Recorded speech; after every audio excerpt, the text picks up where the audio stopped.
Stai că să aibă foto aici.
Bună!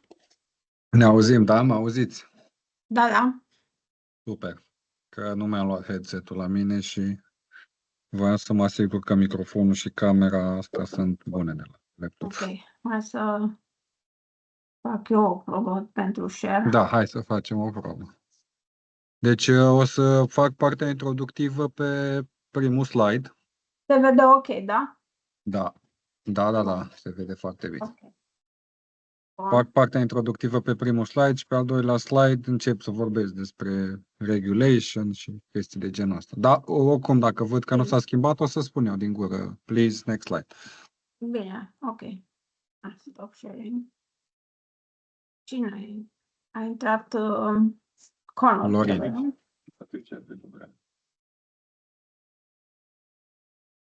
Așa. Deci, la Păi să o lăsăm și pe Patricia, dacă e. meeting sharing aici la... Răzvan Ionescu, momentan nu. Pe ceilalți îi lăsăm să intre eventual cu un minut, Unde două fac? maxim. Aici la settings? Hello, Patricia. Hi, Can you hear us? Hi. Everything is Yes. okay? Hello. Can you hear me? Yes. Yes. Yes, good. I have my headset on. That's great. I don't have a headset. That's what I was telling my colleagues. I left it at home. But I think you can hear me and you can see me well. Yeah, I can hear you and see you well. Okay.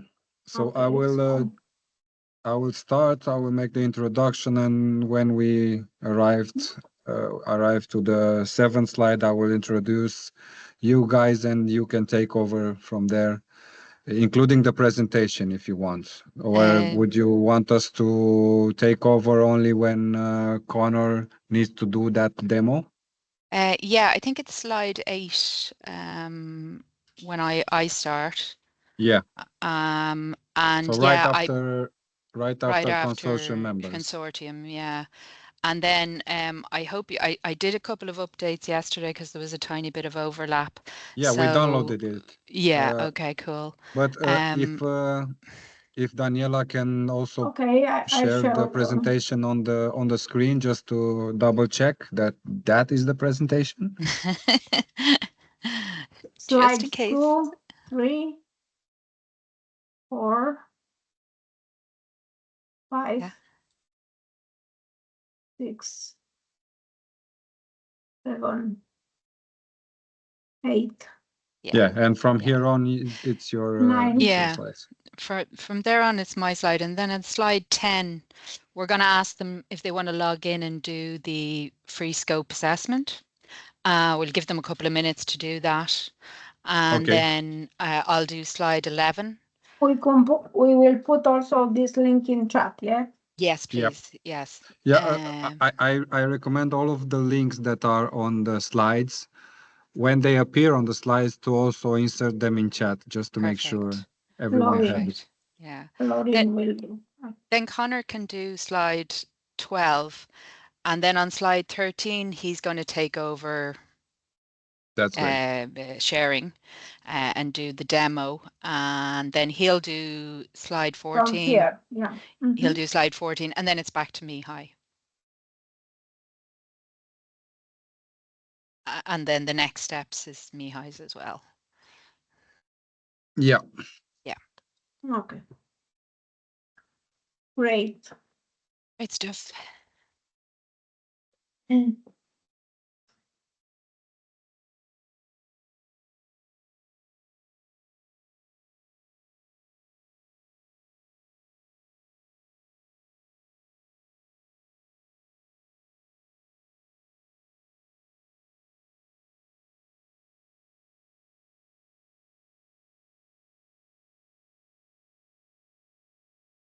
I think, sorry, I think slide 14 is also on in Connor, because I see something, one sec, linked to the registration. Yeah, yeah. So I think maybe also Connor can say that to give people the link for the registration, and we also will take it and put it in the chat, and then I will come with the last part with the Q&A session, because this is the 15 and 16. It's regarding Q&A, and then the necessary links to find out more information about the project, and also maybe join our LinkedIn channel to grow our audience, and then the final goodbye to our audience, and a message for them to also be present in our next webinars. Exactly.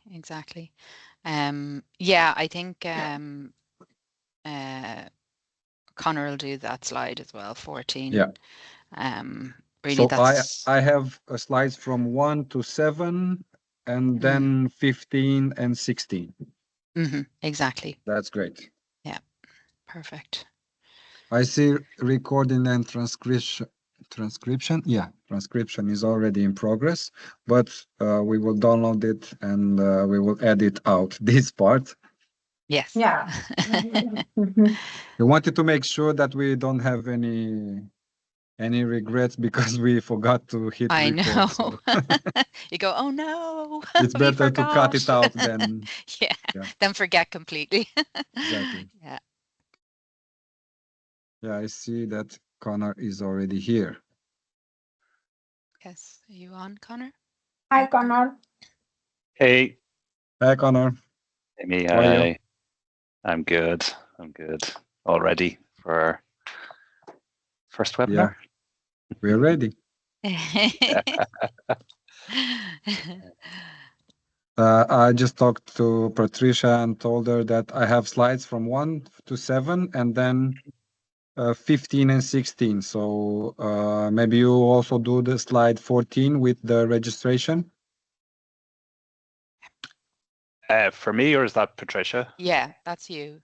Okay. So you're from slide 12 to 14. 12 to 14. Okay, great. Yeah. Okay, Connor, can you share the screen to see if your demo it works? Yeah, let's test that your demo is sure. visible, and we can Because hear what in happens 3 there. minutes we should start meeting. Okay. You see my screen now? Yeah. Yeah. Great. Let me log in. Okay. No validation code.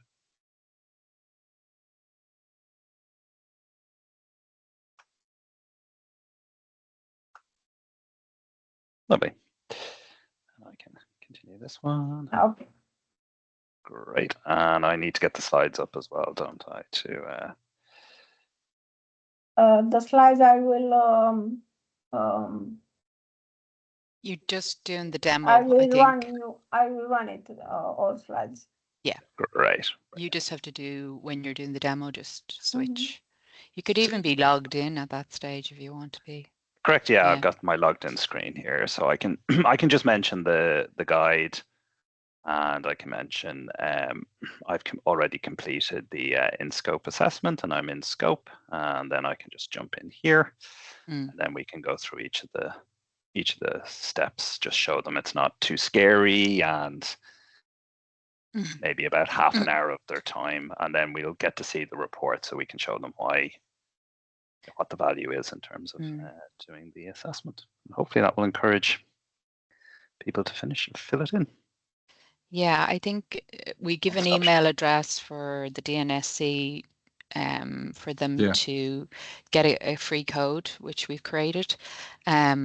I guess we just want to make sure that they're actually an SME and they're in scope so that they, we get valuable data and it's not just like anybody, because really then the data is not going to be valuable.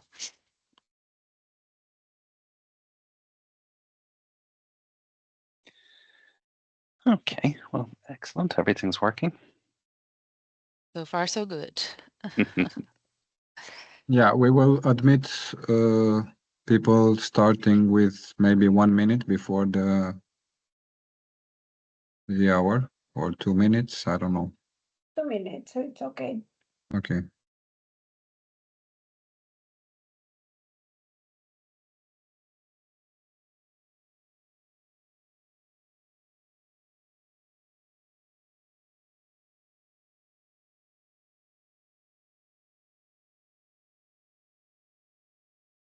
Should we turn our cameras off, Mihai, while you're speaking, or?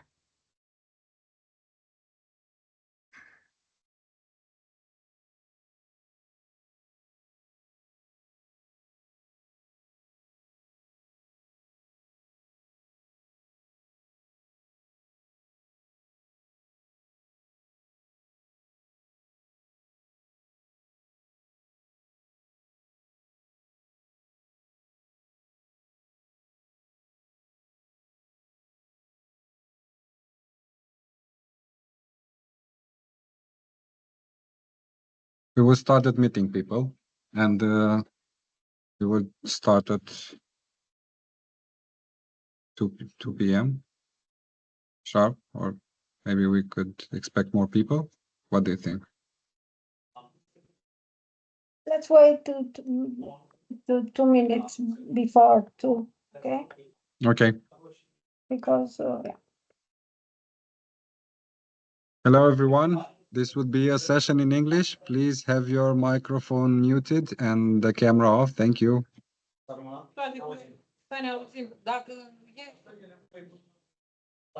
orice oră nu contează.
Hello, everyone. I see that a lot of people are still waiting in the lobby. So maybe we will take another 5 minutes for everyone to gather up and we will start. Thank you.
Okay, I guess we can start.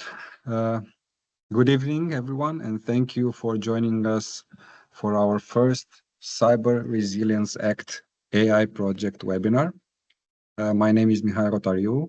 I am the Communications, Marketing and Media Department Manager from the Romanian National Cybersecurity Directorate, which is actually your host today for this event. Before we start, just a few logistical details. Please have your microphone muted and your camera off during the presentations. As for the audience to have a clear understanding of what is being presented, and also surely to avoid other sounds overlapping with ours. Hence, we invite you kindly to ask your questions in the chat. My colleagues will select those questions and we will address them at the end of the session in the Q&A part. Also, make sure that you select the right viewing option to see the presentation. You can check this on the menu above in Teams. Finally, this webinar is being recorded and will be made available to you, our audience, and to the cybersecurity community interested in the Cyber Resilience Act. So please make sure you follow our channels, especially on LinkedIn. We will provide you with the necessary links to in the end. Now, let's start the presentation and please the next slide.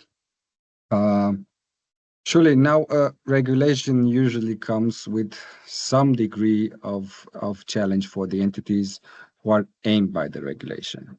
There is a high degree of uncertainty. There are a lot of questions. How could this impact my business? What cost are we talking about? Will we be able to navigate through this efficiently? We surely understand this perspective. On the other hand, cybersecurity is a shared responsibility. So we need to cooperate inside the whole cybersecurity ecosystem, which includes not only providers of services, but also users. And we must build trust together in accessing digital services securely to enhance trust also in the European digital market. So building trust can be done by education, but we also have to make sure that the digital products that are on the market have a proper security standard built in by design, because technology is moving fast at a pace, and unfortunately, cyber criminals make use of this technology better than us, the common user, and faster than us. So we really need security by design in the software we use to achieve decent protection for all types of users. So we are excited to welcome SMEs from all across Europe during today's session, and we are surely glad for such an interest in our work. The goal is straightforward, I guess. We want to help you understand how the Cyber Resilience Act, the CRA, may affect your business and what can you do about it. We know new legislation can feel complex, especially when you're managing products, customers, day-to-day operation.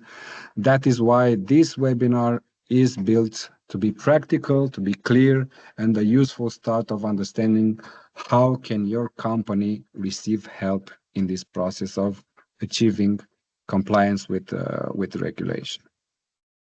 So we've designed today's webinar around three key objectives. First, to help you determine whether your company and your products fall within the scope of the CRA.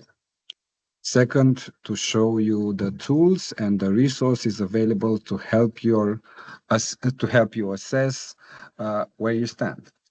These are not theoretical, they're built specifically for SMEs and tested with real users. And finally, surely to introduce the broader support program so you know exactly where to go next, who to talk to as you begin or continue your compliance journey.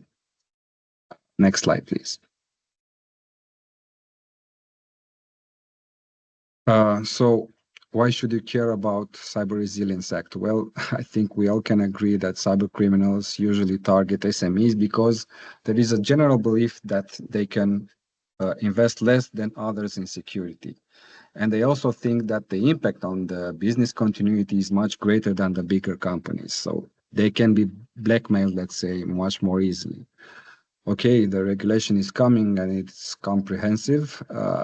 If your business makes or sells digital products, especially in the EU, there's a good chance it affects you. Second, the stakes are high. Non-compliance can result in fines, can result in loss of market access. But more than that, there's also the reputational risks, and there are also operational disruption. So the CRA is not only a legal box to check. It's about building trust with your customers and ensuring your products are secure from the ground up. Next slide, please. Now, let me briefly introduce the project behind the webinar. This is an Europe-wide collaboration bringing together cybersecurity experts, public agencies, and SMEs themselves to simplify CRA compliance. So the goal is to remove as much of the complexity, the uncertainty, and cost as possible, and to replace it with practical AI-supported tools that guide SMEs to the process. From assessing risk to understanding how to prepare for conformity assessment, we want to make sure that the CRA compliance is within reach, not just for large companies, but small and medium-sized enterprises too. Now, our cross-European collaboration, let's say, is coordinated by our colleagues from the Cyber Cert Labs. The next slide, please. Next one. Thank you. Our coordinators are Cyber Cert Labs, and they lead the project and developed the AI-powered CRA compliance platform. Our colleagues from Cyber Cert Labs are with us in this call, and you can hear from them later. There is also Refracted Security, which is enhancing vulnerability management tools and providing secure code analysis and penetration testing integration. We have Zippo, which is designing CRA-specific training modules and integrating learning components into the core platform. We have NRD Cybersecurity serving as a pilot SME with 2 in-scope products to validate the platform through real use. We have surely the National Cybersecurity Directorate in Romania, which will be leading dissemination activities during the project, including webinars and stakeholder engagement. And last but not least, Red Alert Labs, which will be supporting the pilot phase and defining the technical artifacts needed for successful CRA conformity assessments. Now, thank you for being patient with my introductory slides. And now I would like to give the floor to Patricia and Connor, our coordinators from the CyberCert Labs, who will provide you with more information on how we can help you guys further with the CRA. Thank you and see you back in the Q&A session. Thank you, Mihai, and good afternoon, everybody. I'm Patricia. I'm the CEO of CyberCert Labs. As Mihai said, we're the coordinator for the project. And really today, the theme of the webinar is Am I in Scope? But I'm just going to do a very quick overview of the CRA first, for those of you that might be unfamiliar with it. So the Cyber Resilience Act is basically a regulation to ensure cybersecurity of products with digital elements. And today we'll go into more detail about what that is. The CRA applies to digital products made available on the market and whose intended purpose or foreseeable use includes direct or indirect logical or physical data connections to a device or network, including the internet. The products themselves must be designed, developed and maintained with security in mind from the very beginning. So security by design, security by default principles are very important here, and this has to be done during the design phase of the products. Manufacturers also will have ongoing vulnerability management, reporting and disclosure obligations, even when their product is on the market. So these requirements are actually throughout the entire product life cycle. So it's an iterative approach. The CRA, basically the EU want to protect consumers, and they want to protect the digital supply chain with this regulation. And essentially, they want to see less products released on the market with vulnerabilities in them and that are not secured by default. So essentially what they're saying is we need to push the risk and the responsibility back on the manufacturers and take it away from the consumer. Affixing the CE mark is part of the regulation. So now manufacturers will be asked to affix the CE mark for cybersecurity. And this is a responsibility, a legal responsibility. So manufacturers are going to have to attest that their products are cyber secure and that they're released without any known vulnerabilities. The 3-year transition period, so the regulation came into effect in December 2024. Now we're in nearly June, so actually there's only 2.5 years left. It will come into effect essentially in December 2027. There are other requirements coming in earlier, and they're the vulnerability reporting requirements. So there will be a single reporting tool available for manufacturers to report their actively exploitable vulnerabilities and any severe cybersecurity incidents. And these can be reported to the National CSIRT and also ENISA. These requirements will come into effect in September 2026. We will probably have another webinar going into a lot more detail on vulnerability reporting and handling. Harmonized standards. So the Commission have asked for the standardization community to come up with harmonized standards that will cover the essential requirements in Annex 1 of the regulation. So essentially to help break down those requirements and provide guidance for companies in scope to follow standards. If you follow those standards and if you comply with those standards, you get a presumption of conformity to the regulation. The standards are being worked on at the moment. However, they may come quite late in the day. And, you know, there is a fallback clause there that if the standards aren't ready, that common specifications will apply. So Connor, who is our CTO, is actually on the standardization committee for the harmonized standards. So we will be able to provide updates on that through our LinkedIn and through our webinars and so on, and keep you informed of what's happening there with the progression of the standards. Enforcement will be, because there are penalties for not complying, and each member state will appoint a market surveillance authority. A market surveillance authorities will be responsible for ensuring that the manufacturers and distributors and importers comply with the CRA, and they will be able to have the power to do things like market sweeps. They will cooperate, the different market surveillance authorities cooperate with each other, and make sure that the CRA is implemented and enforced appropriately. Next slide, please. So the CRA has different product categories. There's 4 product categories. The product categories are really designed around risk and risk level. So we have critical products, which are products like smart meter gateways, which are very important in, say, the energy sector, and obviously have very critical risks attached to them. And these types of products will need to undergo a rigorous assessment, conformance assessment, probably under EUCC, which is the EU Common Criteria.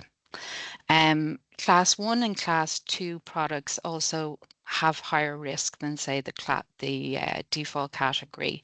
And you'll see there that Class 1 and Class 2 products, like some of those products will need a third-party assessment, and some of those products can follow a harmonized standard and get a presumption of conformity with the CRA.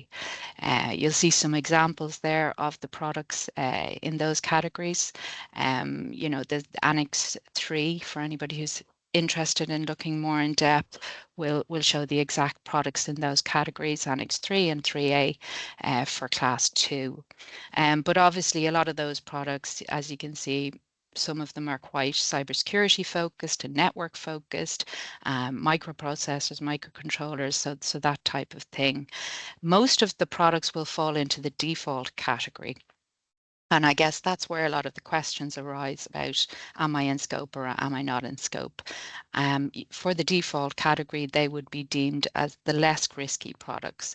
But the Commission will have the ability to move products around these categories in the future. So they may start to deem some products more risky and move them up categories, or move products from category to category in the future. So the default category, really, I suppose what you have to do there is to follow the definitions given in the CRA text to know if your product is actually in scope. And in the next slide, we have a little activity, which is to fill in a scope assessment. So anybody on the call, we're going to put the link in the chat, and you can fill in a short questionnaire and find out if your product is in scope.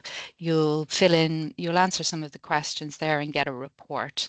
So initially, when you get to the web page, you put in your email address. You'll be emailed a validation code. You just copy and paste that validation code into the validation field, and you can log in and start doing the questionnaire. I'm going to give you maybe 2 or 3 minutes just to do that.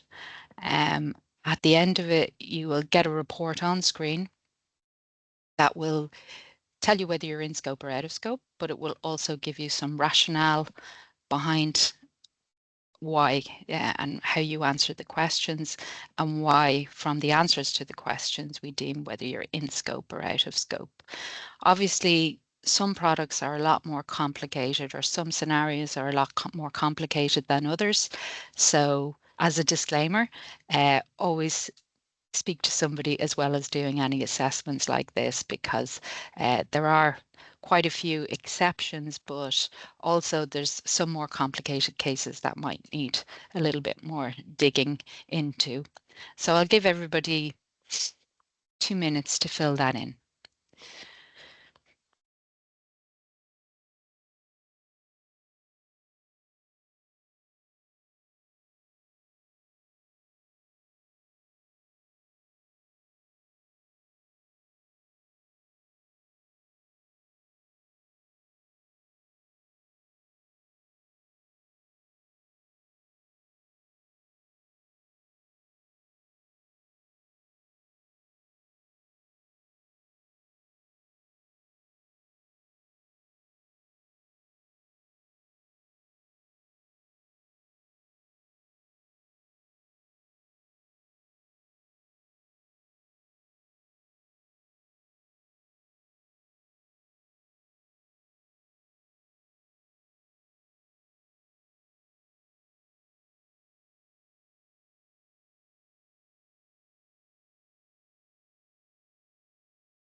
Okay, I hope everybody had time to fill it in. If we go to the next slide, we're going to go through some of the questions that Sorry, somebody could mute their mic there. Thank you. So some of the questions in that questionnaire are up on screen here. So this is kind of the scope explained. So who is in scope? So economic operators, manufacturers, importers, and distributors. So if you're one of them, you get a tick in the box. Now, I suppose one of the things that is a little bit confusing is that when you say the word manufacturer, people, presume it's somebody making something physical, and actually it's a lot broader than that. So, so even if you're a company and you're providing a service, and maybe you have a phone app that goes with that service, and it's given to your customers for free, but it's in the course of a commercial activity, that phone app will be in scope. Software is in scope as well. So it's important to remember that manufacturer, it covers a lot of scenarios. So the definitions you would have got in the response there in the questionnaire will actually define what a manufacturer is, what an importer is, and what a distributor is. I think importer is pretty straightforward. It's somebody who's importing products with digital elements or components from abroad, and a distributor is essentially a reseller of products with digital elements. And all of these entities are in scope. The importers and the distributors have slightly different obligations to the manufacturer. So the manufacturer has the highest responsibilities. The other question is, your products being made available on the EU single market. So that means even if you're a company outside of the EU, once you're making your product available inside the EU, you're in scope for that. And made available is a term that, because I think originally the terminology was selling your product, but it doesn't have to be that you're selling your product. You're just making it available or placing it on the EU market. The products themselves, so products with digital elements, means hardware and software and their remote data processing solutions. And what we mean by remote data processing is that if you have a device or a product that needs some sort of remote data. Maybe it's an app, a phone app, maybe it is a portal, and you need that for the product to function, that essentially is in scope as well. So your product also is connected. It's a connected product with a direct or indirect logical or physical data connection to a device or network. And most products today are connected to something, whether they're wireless or they're Bluetooth or they're physical connections. Most things are connected. There's very few products that aren't. And I suppose the last two are, you'll see there, the CRA with the line through it. So this would put you out of scope. So your product is a standalone software as a service. And what we mean by standalone is that it essentially doesn't interact with any other sort of device or hardware. So think of things like Dropbox, Microsoft 365. So they're kind of standalone software as a service products. They're not in scope. They will probably come under the cloud services regulation. And finally, your product's covered under other legislations. So medical devices, aviation safety, military and national defence are some of the other regulations that a product could fall under, and therefore the CRA won't apply. However, in saying that, there are going to be medical software devices, and so aviation, you would think it's mostly in the safety area, but if you have in-flight entertainment software, for instance, that will be in scope. And medical devices, so some of the wearables that are hooked up to say a health app, a Fitbit type app, they will be in scope. So you really need to understand what those regulations are and if they apply to you. Most manufacturers will know, if they're a medical device company, what's in scope and what's in of those regulations. So that's a little bit about the explanation behind the survey that you just did. And I'm going to hand over to Connor for the next part. Thank you, Patricia. So maybe let's take everything Patricia has said and let's look at an example. So the example we have is a home security system. I just think we lost the presentation. I'll just pause for a moment. Yes, we're back. Thank you. So if we take something we probably are all familiar with, a home security system, which is made up of lots of different products. So looking at the example we have on the screen, on the left-hand side, we have some IoT devices. So these could be sensors, so sensors to detect motion, for example. We also maybe have indoor cameras for recording inside the home, and then outdoor cameras for recording outside the home. So each one of these could be products in their own right, in that they could be placed on the market and sold as standalone kind of products, or they can be sold together as a bundle, in which case then the scope of the assessment would cover all of the devices that are part of the product per se. So it's just trying to get an idea of the definition of product. And then also there's an ecosystem. So you may also extend that system to have key fobs, so smart locks to lock and unlock doors with some kind of a physical token. You may have a phone app, which you can see alerts on the phone app, or you could be streaming from the cameras, or you could remotely allow somebody into the home or open a door through the smart lock. And in these cases, sometimes there's remote data processing happening. So sometimes those cameras are streaming to a remote service that then streams that down to the phone app. So one of the things in the CRA around scope is that remote data processing isn't scope. And there's some definitions, which in further webinars we'll get into, as to how to distinguish remote data processing from, as Patricia said, things like software as a service or other things that are covered by other regulation.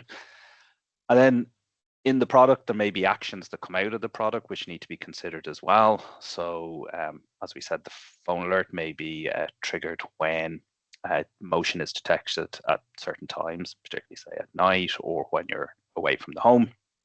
It may alert authorities or it may contact a monitoring center. So all of these things come into the scope of the CRA. So when we get into further webinars, we'll look at things like the risk assessment that needs to be conducted next to the scope, which takes into account the intended use of the product and the environment in which the product will be operated. So these are other things to consider. So I think the point here is that individual standalone products may be part of a product ecosystem, which needs to be considered when we're thinking about the security that needs to be within the product. So, for example, cameras that are streaming live video should potentially encrypt that video stream as it transits across, let's say, a public network. So if you've got home Wi-Fi and your indoor camera is streaming that video feed through your broadband connection, that is appropriately secured so that people can't intercept that video feed and sort of intrude on the confidentiality of that system, but also taking into account if the system is supposed to alert authorities, that the alerting system cannot be suppressed. So if I'm looking to subvert the system so that I can not be detected entering the house when people are away, maybe one of the ways I can do that is to suppress the alert to the authorities by hacking the system, or indeed being able to replicate key fobs and, for example, enter the home by pretending to be somebody that I'm not. So these are all examples of the product ecosystem, and that, as Patricia was saying, and the scope covers all of these potential features and elements. So maybe if we can move to the next slide. And I think I will need to share my screen in a moment. So we're going to go and take a look now that you've done the in-scope assessment, which hopefully is a very short assessment, a small number of questions that helps you determine whether the product is in scope or out of scope based on the criteria that Patricia had on the previous slide. We're now going to step through the next step in this preparatory process, which is a readiness assessment. So after the webinar, you can contact the DNSC for a coupon code. The email address is on the screen. We'll also send a follow-up communications. What that will give you is a coupon code, which you can then use in the process to obtain the assessment, and it will give you the assessment for free. Also, we'll take a look when you do that, you'll also get our navigating the CRA guide, which is kind of a step-by-step guide that breaks down each stage of what you need to do in order to comply and conform with the CRA. So I will share my screen and we'll step through this together just so you can see what it's like. So I will start sharing my screen now. Thank you. Now. Okay, hopefully everybody can see my screen. Yes, it's visible. Yeah, thank you. Okay, maybe we'll just take a quick look at that guide that I spoke about. So the brochure will appear on your screen in the top left-hand corner here. You just click on it to download the brochure. So it's got this as its table of contents. I'll just zoom in a tiny bit. So an overview of the CRA, then what to consider when you're planning either a new product to bring to market, or the CRA also for existing products that undergo a substantial modification, the CRA will apply. So if you're planning a big upgrade to an existing product post the CRA coming into effect in full in 2027, you will have some planning work to do. Then what to do in the product design stage. So when we looked at that scope, the product design stage will be figuring out for each one of those components within the product suite, what are the security controls that need to be in that product. So as I mentioned, a big part of that is the risk assessment, which will be the subject of a future webinar. Then as you're actively developing the product, what to do, bigger, yeah, okay, like so.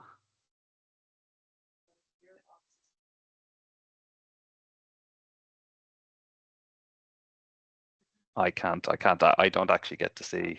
Yeah, is it too small, is it?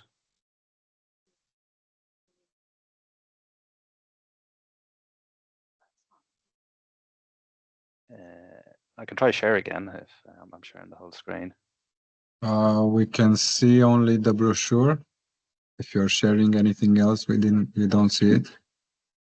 It's okay now? Yep. Okay, thank you. Hopefully you can see it a bit better now. The product development stage, what to do when you're actively developing the product.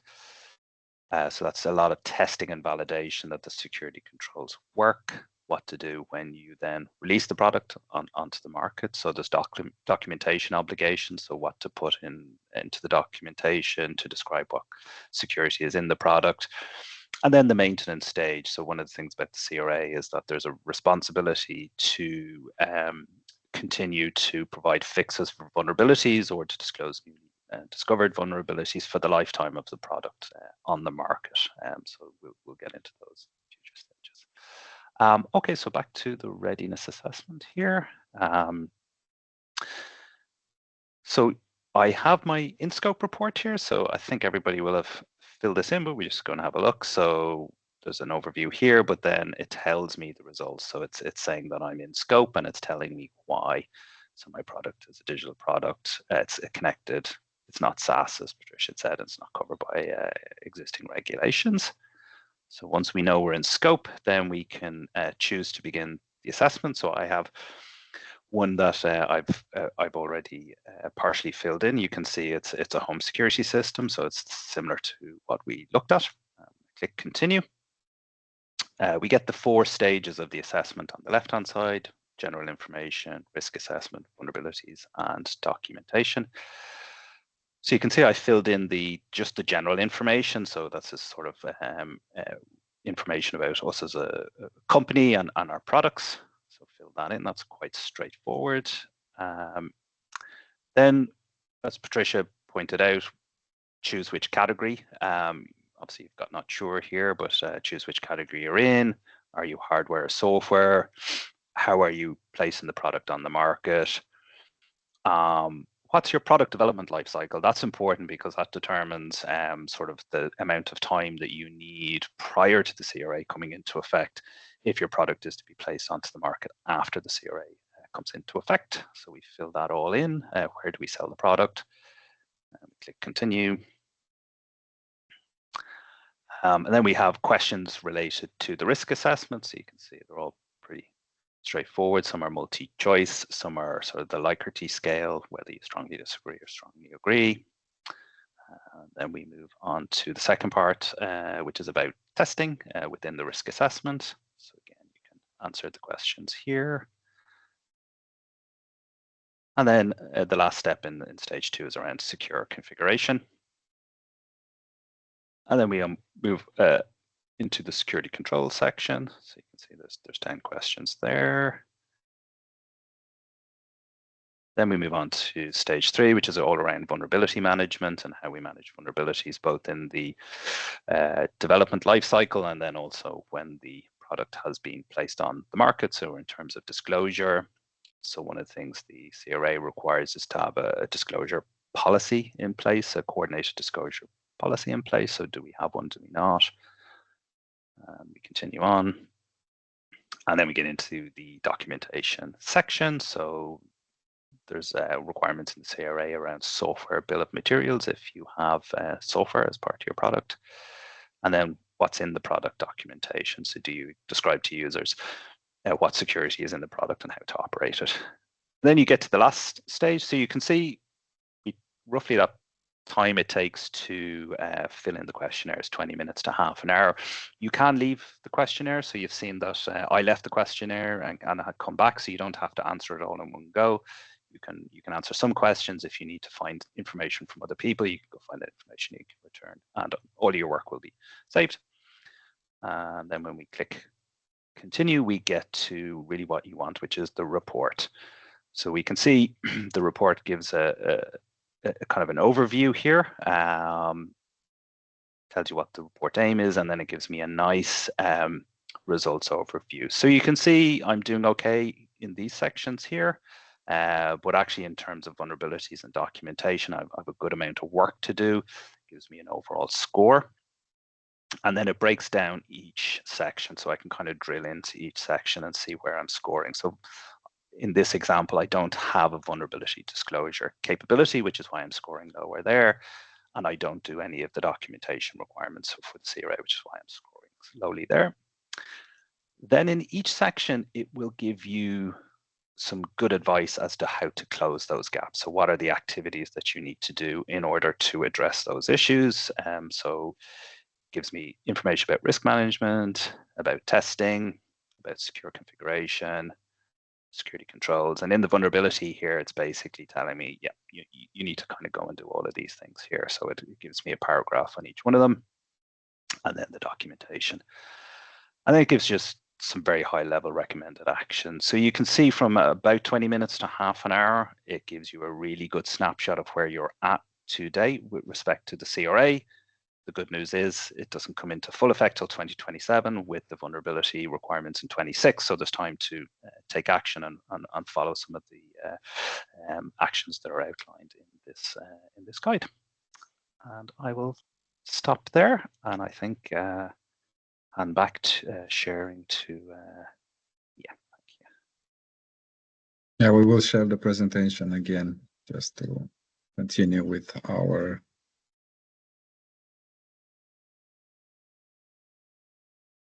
I think you have to close the share screen. Ah, okay.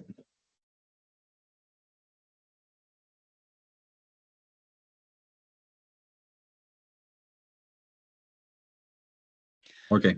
Can you see it, Connor? I can indeed, yeah. Thanks, Okay. Mia. Okay. So just sorry, if we just go back one slide. Yep.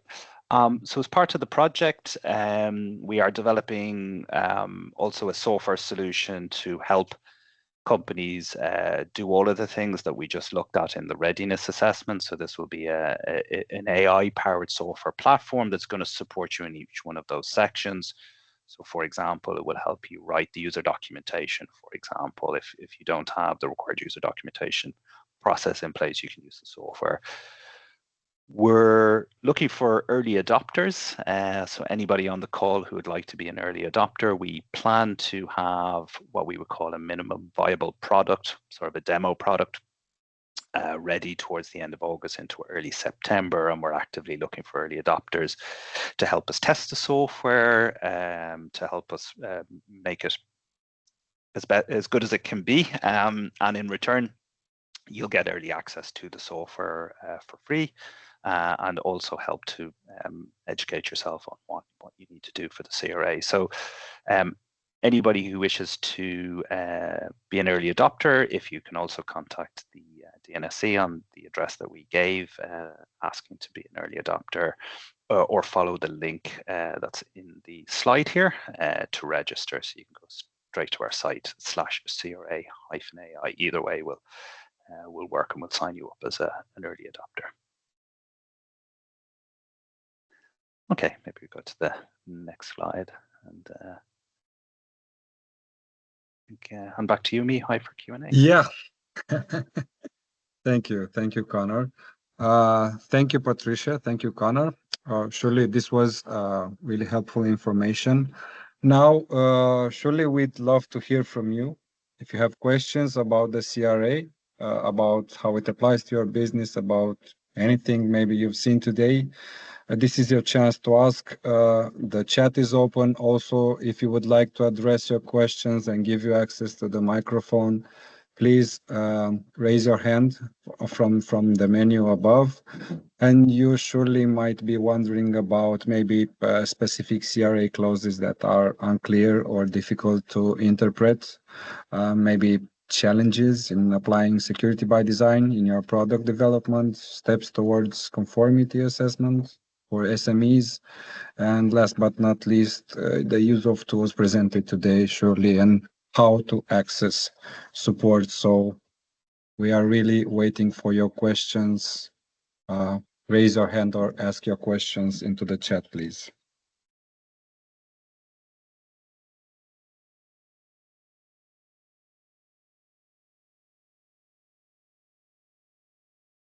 I have a question that it arrived on private actually to me. So I will. Okay. My colleague Mihaela already inserted the question into the chat. Will there be tools from the project that SMEs can use for free? Yes, Mihai. So there's the Am I in Scope tool. And also there is the sign up as an early adopter. Okay. And that program really is for us to learn from SMEs who are in scope for the CRA so that we build a product that actually addresses their user goals and needs. And there will be other materials, so, articles and information about standards. So just to keep everybody up to date. We'll also have other webinars that will delve a lot deeper into areas like risk assessment, vulnerability management, and particularly security by design and by default.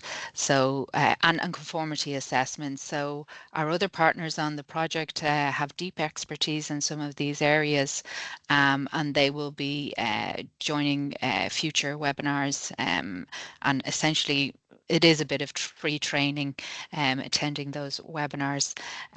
Obviously, the readiness assessment is there and ready to go as well.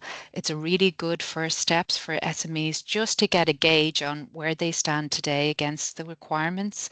If you're an SME on the call and you're in scope, you can send that email to the DNSE email address and get a coupon to log in. We really are just supplying it to SMEs in scope because one of the deliverables of the project is to actually do a market scan and understand SME maturity and needs, which the DNSC are going to be doing, and that report actually we will be sharing that with the community as well.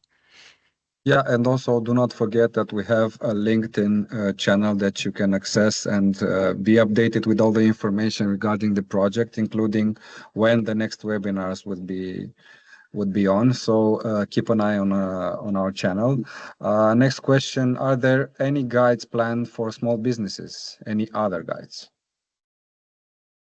So I guess, Mihai, there is the guide that anybody who applies for the coupon, they'll get that guide. And yes, we do have plans for other guides as we travel through the project, dealing with specific kind of more technical topics such as vulnerability management and disclosure, guide around that, and the risk assessment, which I think is a really foundational piece. So there will be other guides coming, which we'll host in the platform. Yeah. So yeah, is the answer. That's great. Here's a difficult question, or maybe much more philosophical one. Given the complexity and cost of compliance, is there a risk that the CRA could unintentionally stifle innovation among SMEs? And if so, how does the regulation mitigate that? Mm-hmm. Yeah, actually, the regulation has a good few clauses in it, particularly aimed at not stifling innovation or putting too much burden on SMEs.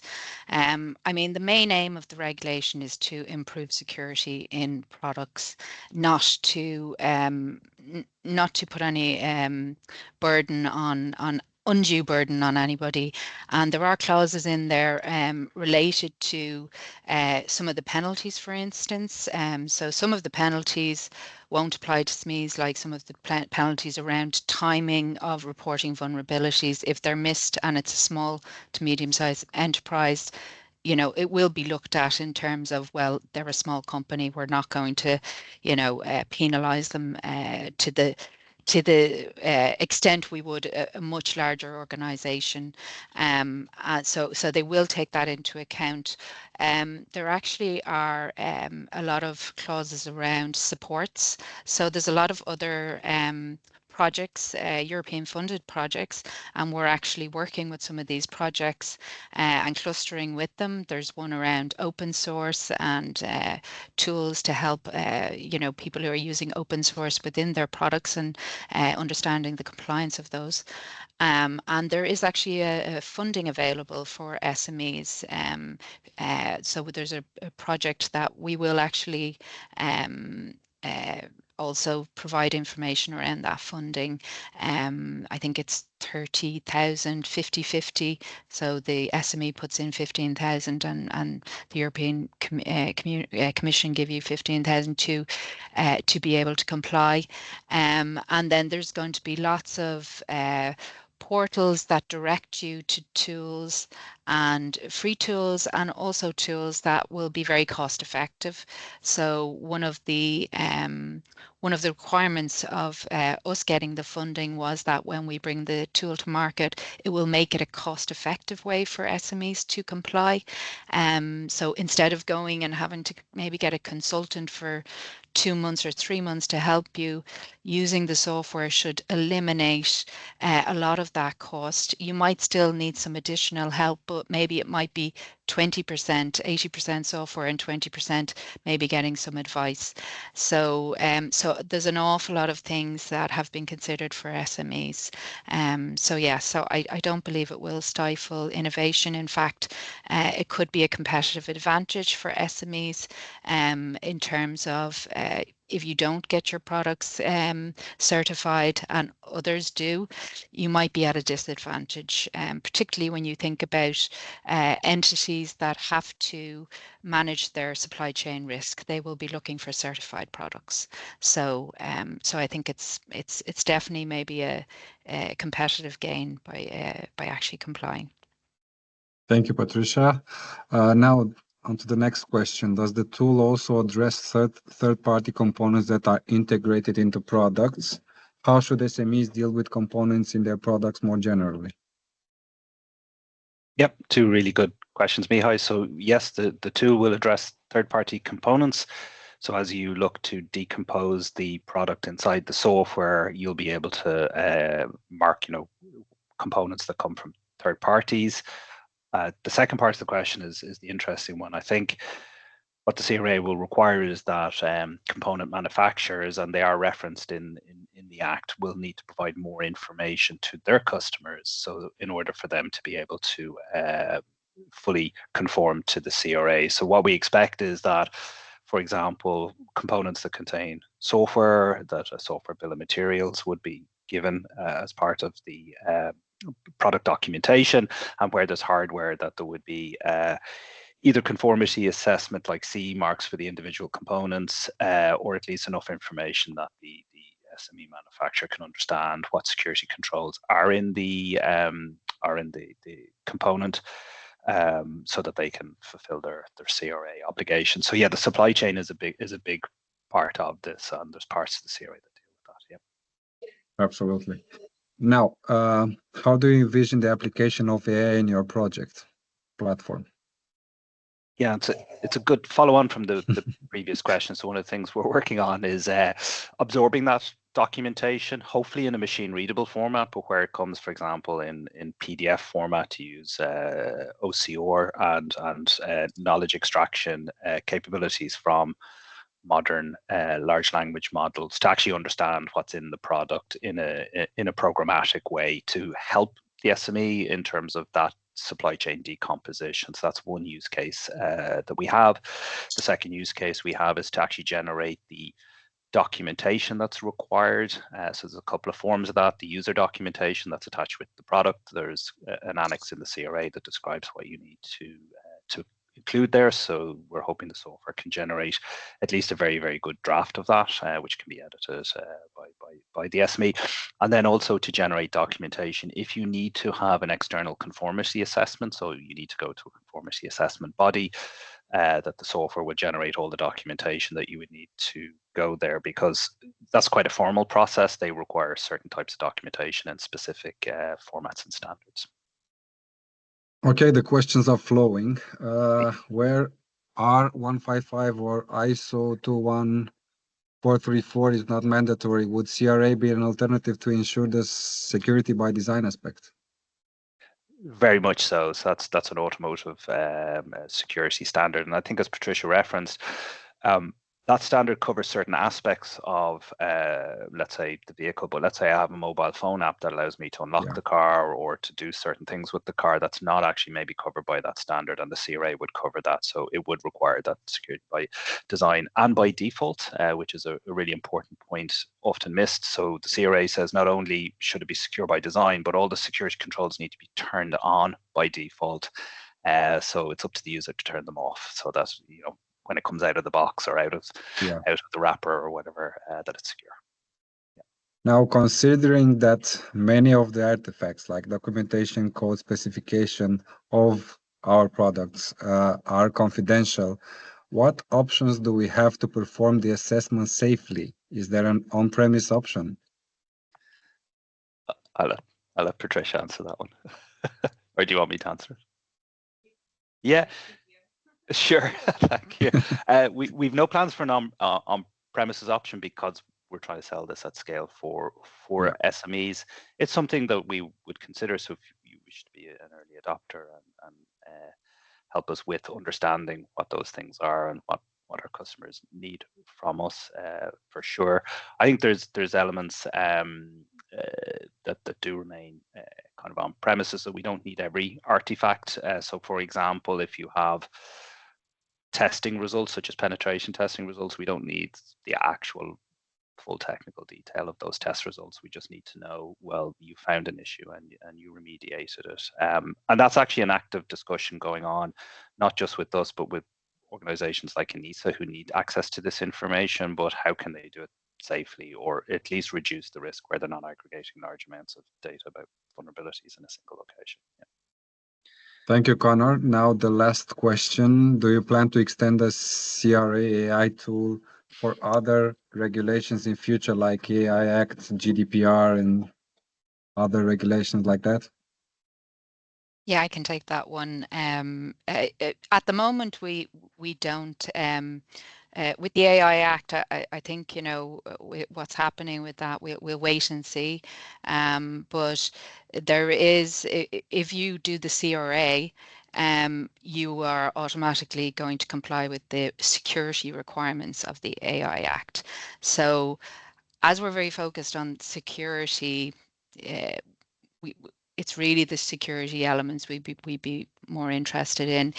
GDPR affects everything, so we need to make sure that, from our perspective, from the CRA perspective, it's all underpinned by GDPR. But we're not going to put GDPR in there